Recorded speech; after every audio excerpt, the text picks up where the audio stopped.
BNP chairperson Begum Khaleda জিয়ার মুক্তির দাবিতে এবার রাজধানী ঢাকায় সমাবেশ করবে বিএনপি। সেই সমাবেশের বিষয়ে অবহিত করে ঢাকা মেট্রোপলিটন পুলিশ কমিশনারকে চিঠি দিয়েছে দলটি।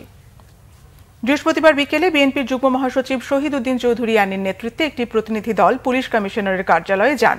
সেখানে লিখিত চিঠির মাধ্যমে পুলিশকে জানানো হয় বিএনপি শান্তিপূর্ণ সমাবেশ করতে চায়।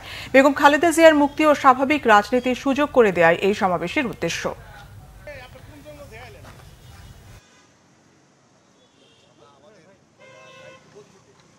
আমরা আগামী 29 জুন শনিবার বিকালবেলায় দলের কেন্দ্রীয় কার্যালয়ের সামনে এই সমাবেশ করব এবং আমাদের দৃঢ় বিশ্বাস প্রশাসন আমাদেরকে সহযোগিতা করার আশ্বাস দিয়েছেন এবং আমাদের দলের ঢাকা সিটিতে আশেপাশে যারা রয়েছেন সবাই অংশগ্রহণ করবেন এবং মিছিলের নগরীতে পরিণত হবে।